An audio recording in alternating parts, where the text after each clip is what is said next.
We're watching a battle take shape over a couple of major reversals brought on by Missouri Republicans in the final days of the legislative session. Both push back on some critical decisions a majority of voters made this past fall. Senate Republicans invoked a rarely used procedural rule to cut off a Democratic filibuster and pass bills meant to reverse measures approved at the polls. The first has to do with Proposition A, which raised Missouri's minimum wage and required employers to give paid sick time to workers. State lawmakers removed the sick time rules, claiming it's bad for business.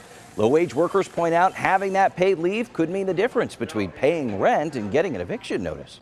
Missouri has sent a clear and resounding message: no one should have to choose between their health and affording rent at the end of the month.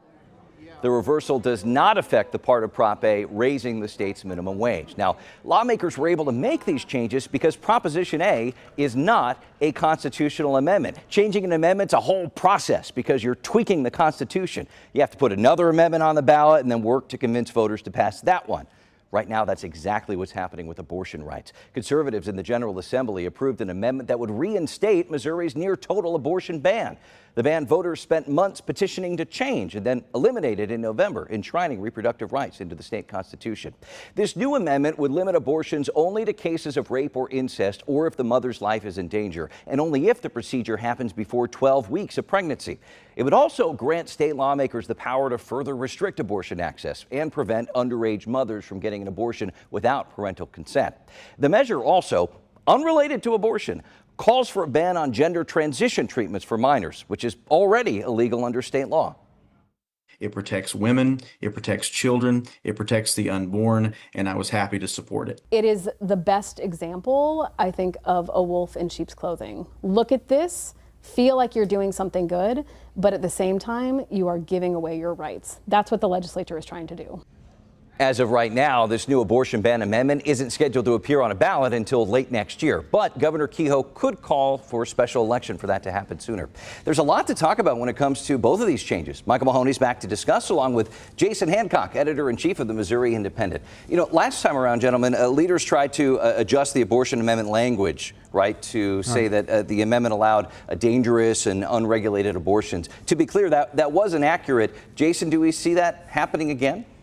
So the language that they pass and it'll appear on the ballot, you know, the amendment bans abortion. It bans it up until, you know, basically in every circumstance other than rape and incest, and even in those, in medical emergencies, and even in those instances, it's banned after 12 weeks. So, you know, but nothing in the summary that appears on the ballot mentions banning abortion.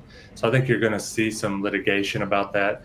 I think you're going to see judges potentially trying to rewrite that. The question is, they did also pass another piece of legislation that changes how judges can rearrange ballot summaries that they think are inaccurate or unjust. And so we're going to have to see if that law holds up and if it applies to this ballot summary. So basically what I'm saying is all of this is going to get sorted out in the courts probably within the next year before it ever ends up on a ballot and goes before Missouri voters. Yeah, and, you know, in the bill to put an abortion ban back on the ballot also includes what critics call anti-trans ballot candy. We mentioned gender transition surgery for minors is already illegal, but it's packed into this thing. Do you think that is going to be addressed in courts before it gets on the ballot too? I'm sure it will be, because the right to life, right to choice folks in Missouri are going to point out the fact that they're going to call this ballot candy something to attract voters, even though it's already illegal. So I'm sure it's going to be a part of the fight. We talk about Prop A, and again, the law allowed for the General Assembly, Jason, to make these changes because this was not a constitutional amendment. Will there be any blowback from that, do you think? I think the proponents of Prop A are already pondering the idea of coming back on the ballot again in 26, this time putting it in the Constitution where it's harder to change.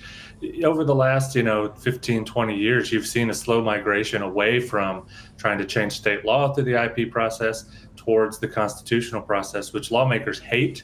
But the reason is that people are afraid lawmakers are going to do exactly what they did on the last day of session and reverse or repeal the laws that voters approve. Aside from those measures, Democrats are calling out Republicans. You talked about this just earlier, for pulling this $500 million construction budget bill.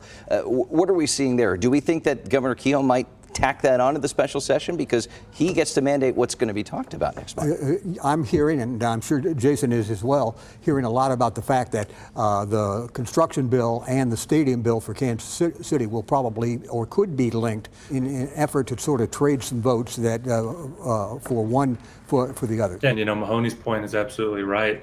I don't think right now, as it stands, there's enough Republican votes in the Senate for that stadium bill to pass.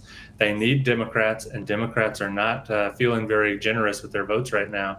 I think the only way you're going to win them over on a stadium deal, even the Kansas City delegation, is if you bring back some of those projects that got spiked in the House in that $500 million appropriations bill.